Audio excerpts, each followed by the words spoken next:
भाई जो गुरु बचन पे डट गे, कट गे फंद 84। मुसलमान प्रवक्ता ये तर्क भी दे सकते हैं कि बाबा आदम ऊपर प्रथम आसमान पर जो दाएं देखकर दुखी व बाईं ओर देखकर खुश हो रहे थे, वे दाईं ओर नेक संतान के कर्म तथा बाईं ओर निकम्मी संतान के कर्म देखकर दुखी व खुश हो रहे थे। तो दास का वितरक है कि क्या वे अच्छे और बुरे कर्म दीवार पर लिख रहे थे? बाबा आदम अशिक्षित थे, सच्चाई ऊपर बता दी गई है वही है। इससे सिद्ध हुआ कि मुसलमान समाज भ्रमित है, अपनी पवित्र कुरान मजीद तथा प्यारे नबी मोहम्मद जी के विचार भी नहीं समझ सके। कृपया अपने पवित्र ग्रंथों को अब पुनः पढ़ो। दास रामपाल दास ने यानी सतगुरु रामपाल जी ने एक पुस्तक लिखी है, गीता तेरा ज्ञान अमृत, और श्रीमद् भगवत गीता का विश्लेषण किया है, जिसे हिंदू समाज के बुद्धिजीवी व्यक्तियों ने स्वीकार किया तथा हैरान रह गए कि हमारे सदग्रंथों का सही ज्ञान आज तक हमें नहीं था। इस पुस्तक ने आंखें खोल दी हैं। यहाँ ये बात बताना अनिवार्य हो जाता है कि जिस अल्लाह ने पवित्र जबूर, तौरात, इंजिल तथा कुरान का ज्ञान दिया, यानी शैतान ने, उसी ने इनसे पहले 4 वेदों ऋग्वेद, यजुर्वेद, सामवेद तथा अथर्ववेद का तथा श्रीमद् भगवत गीता का ज्ञान दिया था, जो ईसा से 4000 वर्ष पहले वेद व्यास ऋषि ने लिपिबद्ध किया था। ऋषि का नाम कृष्ण द्वैपायन था। पहले वेद ज्ञान एक था, ऋषि कृष्ण द्वैपायन ने इसको 4 भागों में बांटा, नाम भी 4 रखे, जिस कारण से श्री कृष्ण द्वैपायन को वेद व्यास कहा जाने लगा। यानी गुरुदेव भगवान कह रहे हैं कि सबसे पहले ये जो ज्ञान था, जो मुसलमान धर्म में जो 4 आसमानी पुस्तक हैं, तौरात, जबूर, इंजिल और कुरान शरीफ, कुरान मजीद, इन पुस्तकों में जो ज्ञान है, ये ज्ञान सबसे पहले इस शैतान ने, इस डुप्लीकेट अल्लाह ने, जिसको काल कहते हैं, ब्रह्म कहते हैं, इसने सबसे पहले समुद्र मंथन के दौरान अपने बड़े पुत्र ब्रह्मा को दिया था, जिसको वेद ज्ञान कहा जाता है। वेद, तो ये वेदों का ज्ञान सबसे पहले इस शैतान ने, मुसलमान धर्म के डुप्लीकेट खुदा ने, सबसे पहले अपने बड़े बेटे ब्रह्मा को दिया था। ब्रह्मा ने यह ज्ञान आगे अपने वंशजों को दिया। सतयुग में दक्ष को, मनु को, उन्होंने आगे फिर समाज में इसको फैला दिया गया, और द्वापर में इसी को वेद व्यास ऋषि ने पढ़ा और इसको 4 भागों में 4 वेदों के नाम से विभाजित कर दिया गया। तो कहने का मतलब है, जो ज्ञान मुसलमान धर्म की 4 पुस्तकों में है, जो दिया गया है, वो ज्ञान सबसे पहले वेद रूप में ब्रह्मा जी को दिया था, और ब्रह्मा जी ने फिर अपने वंशजों को दिया। तो जो ज्ञान वेदों में है, गीता में है, वही ज्ञान मुसलमान धर्म की 4 पुस्तकों में है। तभी तो अल्लाह को लेकर वो साकार है या निराकार है, पुनर्जन्म होता है या नहीं आता है, ये सारी बातें दोनों धर्मों के धर्म ग्रंथों में सेम लिखी हुई हैं, क्योंकि दोनों का ज्ञान देने वाला एक ही है, ये शैतान, ये डुप्लीकेट अल्लाह, ये काल।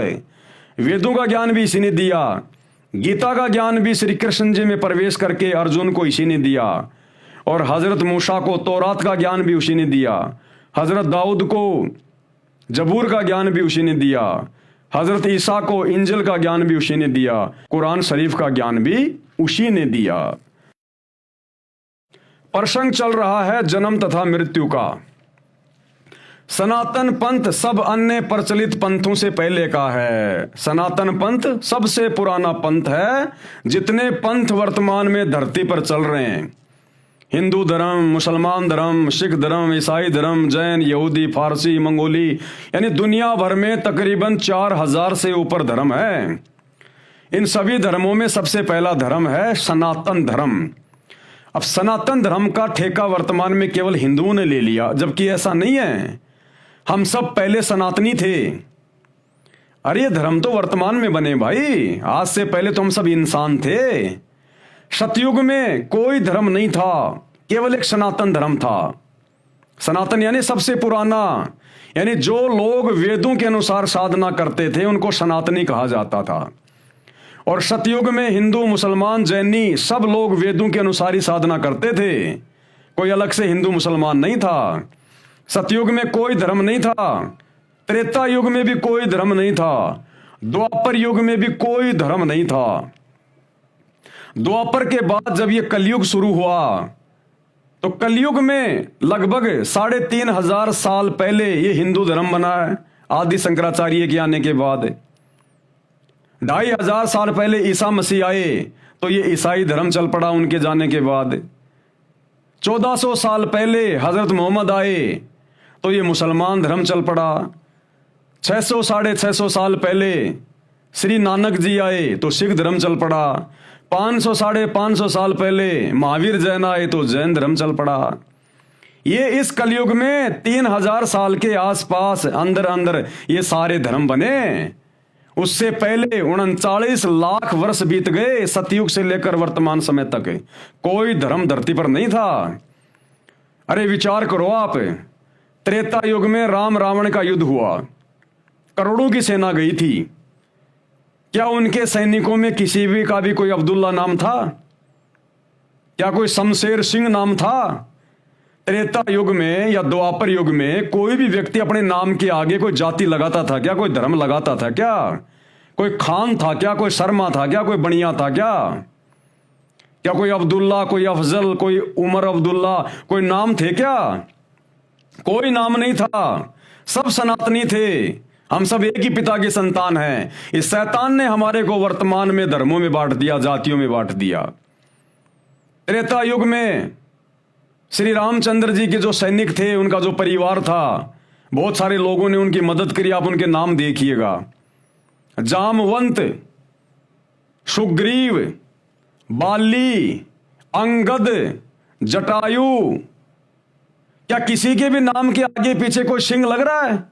जैसे वर्तमान में सिख धर्म के भाई बहन अपने नाम के आगे सिंह लगाते हैं, फलाना सिंह।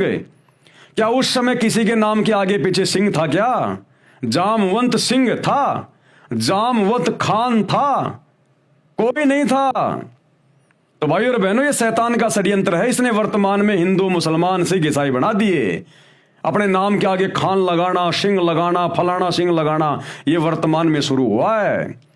तो आप और हम भाई बहनों ने शैतान के षड्यंत्र को समझना चाहिए, क्योंकि शैतान को पता था कि वो अल्लाह कबीर, जिसने 6 दिन में सृष्टि रची, 7वें दिन तख्त पे जा बैठा, वो इस समय पृथ्वी पे आएगा। क्योंकि ये समय भक्ति युग है, ये पहले से निर्धारित किया हुआ है। हमको नहीं पता, शैतान को पता है, अल्लाह को पता है, उनके बीच एग्रीमेंट हुआ था।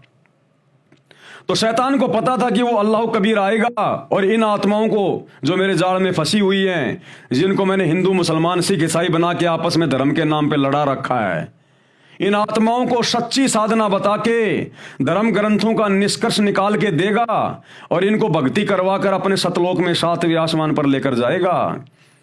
तो शैतान ने उससे पहले ये पूरा जाल फैला दिया धर्म का, जातियों का, हिंदू का, मुसलमान का। अब बताओ, मुसलमान क्या पैदा होते समय कोई मुसलमान होता है क्या? अरे पैदा होने के बाद में उसकी सुन्नत की जाती है, उसकी मुसलमानी की जाती है, तब वो मुसलमान बनता है। अगर अल्लाह ने किसी को मुसलमान बनाया होता है, मुसलमान धर्म बनाया होता, तो अल्लाह माँ के पेट में से उसकी खतना करके भेजता, या ऐसा कोई ठप्पा लगा के भेजता जिससे ये साबित हो जाता कि ये मुसलमान है। अरे मुसलमान भी उसी माँ के पेट से जेर में लिपट के आ रहा है, हिंदू भी उसी माँ के पेट से जेर में लिपट के आ रहा है, सिख, जैनी और ईसाई भी उसी माँ के पेट से जेर में लिपट के आ रहे हैं। बाहर जो जहां पैदा हो रहा है अपने आप को हिंदू मुसलमान मान लेता है, ब्राह्मण बनिया मान लेता है। तो ये आप और हमारी अपनी थ्योरी है। अल्लाह ने किसी को ऐसा नहीं बनाया, अल्लाह ने केवल इंसान बनाया। इंसान नर और नारी करके आदम और हव्वा को कोई मुसलमान पैदा नहीं किया था, हिंदू बना के पैदा नहीं किया था। और ये सुन्नत करना, मुसलमान बनाना, ये तो हजरत मोहम्मद के बाद से शुरू हुआ है। अरे हजरत मोहम्मद की किसने सुन्नत की थी? हजरत मोहम्मद के पिता की किसने सुन्नत की थी? हजरत आदम की किसने सुन्नत की थी? हजरत मूसा की किसने सुन्नत की थी? उस समय सुन्नत हुआ ही नहीं करती थी। उस समय कोई सिर पे टोपी पहना ही नहीं करता था, उस समय कोई मूछें कटवाया नहीं करता था। हजरत मोहम्मद से पहले जितने भी मुसलमान थे, सारे के सारे लंबी लंबी चोटी रखा करते थे, लंबी लंबी चोटी। जीवनी हजरत मोहम्मद में साफ साफ लिखा हुआ है। कोई सिर पे टोपी नहीं पहना करता था, कोई मुसलमानी नहीं करवाया करता था। ये मुसलमान धर्म में हजरत मोहम्मद के बाद से शुरू हुआ है। और एक ऐसी घटना घटी थी, उसके बाद से ये सुन्नत का कार्य शुरू हुआ है। टोपी पहनना, मूछें कटवाना, जो आज मुसलमान धर्म की पहचान बन गई, ये एक ऐसी घटना घटी थी हजरत मोहम्मद की गलती के कारण। वो गलती क्या थी उसके ऊपर दास विशेष तौर पर वीडियो बना चुका है। आगे इस पुस्तक में अगर कोई ऐसा प्रकरण आएगा तो आपको जरूर बताया जाएगा। तो बताओ भाई और बहनों, हम काहे के हिंदू, काहे के हम मुसलमान? एक आदमी सर पे टोपी पहन ले, मूछें कटवा ले तो लोग समझेंगे मुसलमान है, और वही आदमी बड़े बड़े बाल रख ले, बड़ी बड़ी मूछें रख ले तो कहेंगे ये चौधरी साहब है, ये हिंदू है। और वही आदमी अगर लंबा सा अगर कोई चंदन का वो तिलक लगा ले, दाढ़ी मूछ बढ़ा ले और भगवा 300 रुपए का कपड़ा पहन ले तो वो हिंदू साधु हो गया। बस यही सोच है, बस यही पहचान है क्या धर्म की? और चलो मान लिया मुसलमान धर्म के भाई और बहनों, तुमने मुसलमान धर्म में पैदा हुए लड़के को तो उसकी खतना करके, सुन्नत करके तुमने मुसलमान बना दिया। अब औरतों को मुसलमान कैसे बनाओगे? अरे मुसलमान धर्म में जो लड़कियां पैदा होती हैं उनके तो खतना भी नहीं करते, तो बताओ फिर लड़की मुसलमान तो बनी नहीं। लड़की तो हिंदू की वैसी है, मुसलमानों की भी वैसी, तो मुसलमान धर्म की माता बहनें तो मुसलमान है ही नहीं। तो भाई और बहनों, ये काल का षड्यंत्र है, इसको समझो। हमारा पिता, हमारा बाप अल्लाह कबीर, वो बाखबर आज धरती पर आया हुआ है। वो बाहें फैला के आप और हमारा इंतजार कर रहा है कि मेरे बच्चे जल्द से जल्द अपने धर्म ग्रंथों की सच्चाई को समझे, पहचाने और मेरी शरण में आके अपना आत्म कल्याण करवाएं, शैतान के षड्यंत्र से बाहर निकलें। यही शैतान तो मुसलमानों का तो अल्लाह बन के बैठा हुआ है, हिंदुओं का भगवान बन के बैठा हुआ है, यही शैतान। तो भाई और बहनों, षड्यंत्र को समझो। आज बहुत अच्छा मौका है इसके जाल से बाहर निकलने का, ये बारंबार मौका नहीं मिलेगा। तो क्या कह रहे हैं गुरुदेव? सनातन पंथ सब अन्य प्रचलित पंथों से पहले का है, यानी सबसे पहले सनातन पंथ चला था। सनातन पंथ यानी वेदों के अनुसार जो साधना होती है उसको सनातन पंथ कहा जाता है। तो सबसे पहले केवल सनातन धर्म था, उसके बाद फिर लाखों साल बाद फिर आगे जाकर फिर ये मुसलमान धर्म बना दिया शैतान ने, हिंदू धर्म बना दिया, ईसाई धर्म बना दिया, जैन धर्म बना दिया, सिख धर्म बना दिया, जबकि सबसे पहले हम सब सनातनी थे। सनातन का ठेका स्पेशल हिंदुओं के पास में नहीं है। हम सब जितने भी आज हिंदू, मुसलमान, सिख, ईसाई हैं, हम सब पहले सनातनी थे। वेदों के अनुसार हमारे पूर्वज साधना किया करते थे, ओम नाम का मंत्र किया करते थे। आगे चलकर शैतान ने हमारे को बांट दिया। तो गुरुदेव कह रहे हैं सनातन पंथ सब अन्य प्रचलित पंथों से पहले का है, और आदि सनातन पंथ सबसे पहले का है जिसका अनुयायी दास रामपाल दास है। और दूसरा है आदि सनातन पंथ, यानी सनातन पंथ से पहले वाला आदि सनातन पंथ। तो आदि सनातन पंथ क्या है? इस अल्लाह कबीर का भक्ति मार्ग, उसको कहते हैं आदि सनातन पंथ, सबसे पहले का पंथ है। मानव धर्म जीव हमारी जाति है, मानव धर्म हमारा, हिंदू मुस्लिम सिख ईसाई धर्म नहीं कोई न्यारा। परमात्मा ने हम सबको जीव बना के पैदा किया, हम सब जीव हैं, हम दो कोटि के प्राणी हैं, चाहे कोई प्रधानमंत्री है चाहे कोई भिखारी है। अगर एक्सीडेंट अगर प्रधानमंत्री का हो जाए तो भी उतना ही दर्द होगा, और चोट अगर भिखारी को लग जाए तो भी उतना ही दर्द होगा। वही भूख प्यास भिखारी को भी लगती है, प्रधानमंत्री को भी लगती है। वही दुख दर्द परिवार के किसी व्यक्ति की मृत्यु होने पर भिखारी को भी होता है, प्रधानमंत्री को भी होता है। तो हम सब जीव हैं। अब यदि कोई भिखारी बना हुआ है, कोई देश का प्रधानमंत्री बना हुआ है, कोई बहुत बड़ा धनी है, तो भाई वो उसके पिछले जन्मों के भक्ति के प्रतिफल में है। जैसा उसने अपने पिछले मनुष्य जन्म में जब भी उसको स्त्री या पुरुष का मिला, जैसा भी उसने भक्ति साधना की, जैसा भी उसने दान पुण्य किया, शुभ कर्म किए, उस आधार से अगला जीवन निर्धारित होता है। जब 84 लाख योनियां भोगने के बाद, स्वर्ग नरक भोगने के बाद जब एक मनुष्य जन्म मिलेगा, तो वो मनुष्य जन्म उसके पिछले मनुष्य जन्म के भक्ति कर्म के आधार से मिलता है। अन्यथा देख लो आप, भिखारी भी इंसान ही है और देश का प्रधानमंत्री भी इंसान है, फिर दोनों में इतना अंतर क्यों? एक इंसान तो भिखारी बन के सारा दिन रोड पे दिए बाबा 2 रुपए के लिए, और एक इंसान देश का प्रधानमंत्री बन के एरोप्लेन में घूम रहा है, 5 स्टार होटलों में खा रहा है, लग्जरी होटलों में रहता है। तो हैं दोनों इंसान, लेकिन इतना अंतर क्यों? ये अंतर उनके पिछले जन्मों की भक्ति का, उनके दान पुण्य का, उनके शुभ कर्मों का।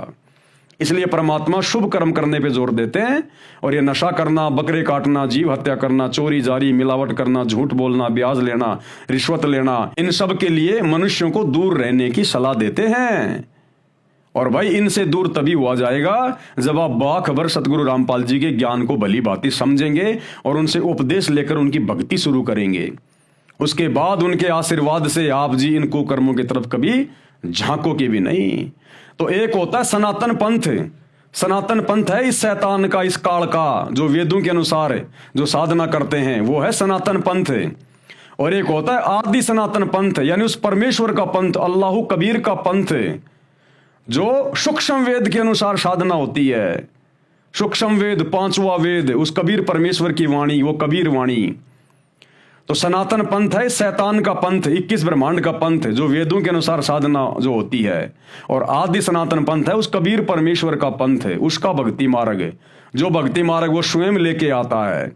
तो गुरुदेव कह रहे हैं कि एक होता है सनातन पंथ, एक आदि सनातन पंथ, और फिर कह रहे हैं कि मैं रामपाल दास उस आदि सनातन पंथ का अनुयायी हूं। तो भाई और बहनों, ये परमात्मा अपने आप को छुपाकर ही ज्ञान प्रचार करता है। अगर सतगुरु रामपाल जी स्वयं कह दें कि मैं आदि सनातन पंथ का प्रवर्तक हूं, मैं ही वो कबीर अल्लाह हूं, तो भाई और बहनों, आप और हम उनके विचार भी सुनने से परहेज करेंगे। इसलिए आप और हमारी छोटी बुद्धि को देखते हुए जो उल्टी धारणा यहाँ पर हिंदुओं के धर्मगुरुओं ने, मुसलमानों के धर्मगुरुओं ने जो फैला दी है ना कि अल्लाह बेचून है, भगवान निराकार है, दिखाई नहीं देता, धरती पे नहीं आता, तो अगर सतगुरु रामपाल जी स्वयं कहें कि मैं अल्लाह हूं, भगवान हूं, कबीर हूं, तो कोई भी बात को ना माने। इसके लिए उन्होंने पहले हमारे को, अपने आप को उस अल्लाह का भेजा हुआ बाखबर बताकर, संदेश वाहक बताकर, तत्वदर्शी संत बताकर पहले अपना ज्ञान समझाना उचित समझा, ताकि पहले ये आत्माएं मेरे ज्ञान को सुने, मेरे विचारों को सुने और अपने अपने धर्म के धर्म ग्रंथों से परिचित हो जाएं। उसके बाद ये खुद ब खुद मुझे अल्लाह के रूप में स्वीकार कर लेंगे कि अल्लाह के सिवा तो ये ज्ञान कोई दे नहीं सकता, ना आज तक किसी ने दिया।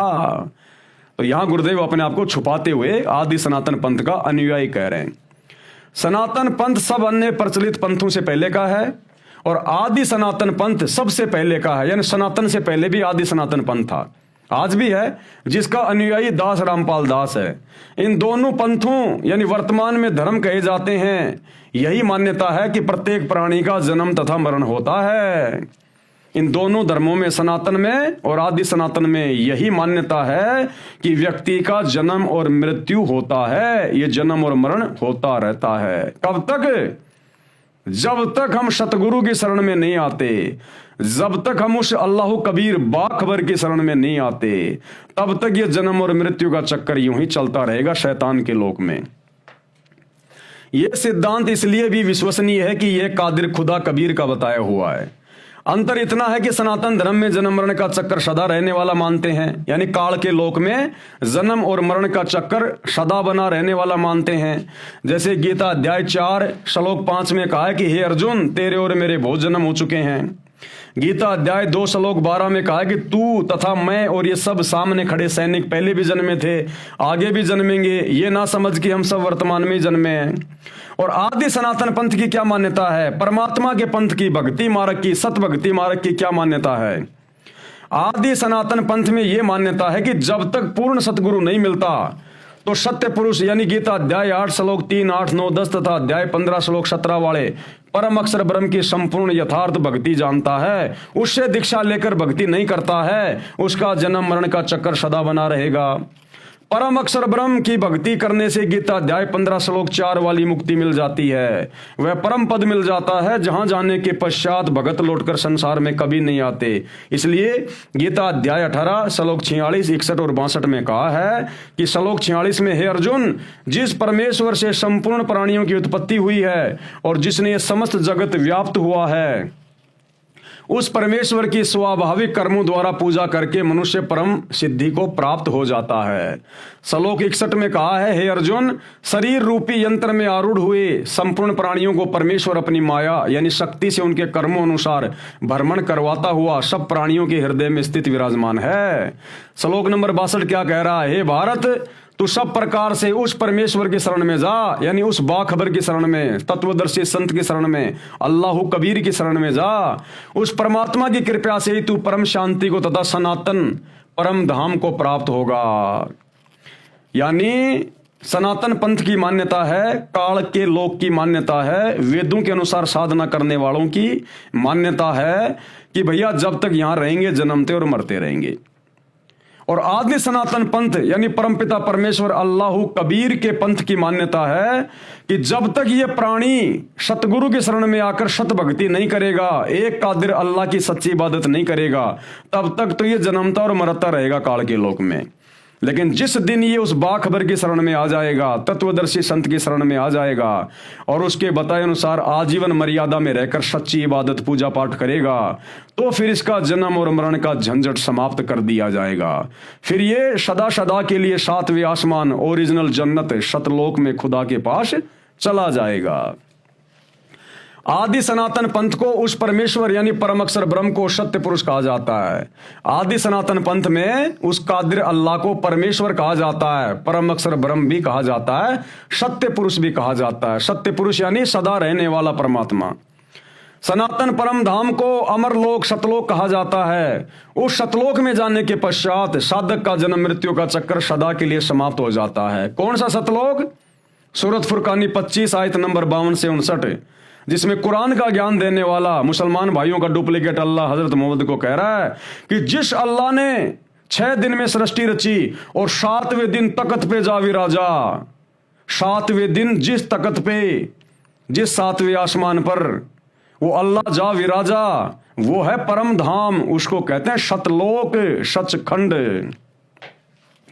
उस सतलोक में जाने के पश्चात साधक का यानी भगत का जन्म मृत्यु का चक्कर सदा के लिए समाप्त हो जाता है। भाई जो गुरु बचन पे डट के कट गए फंद 84 के, कट गए फंद 84 के, कट गए फंद 84 के।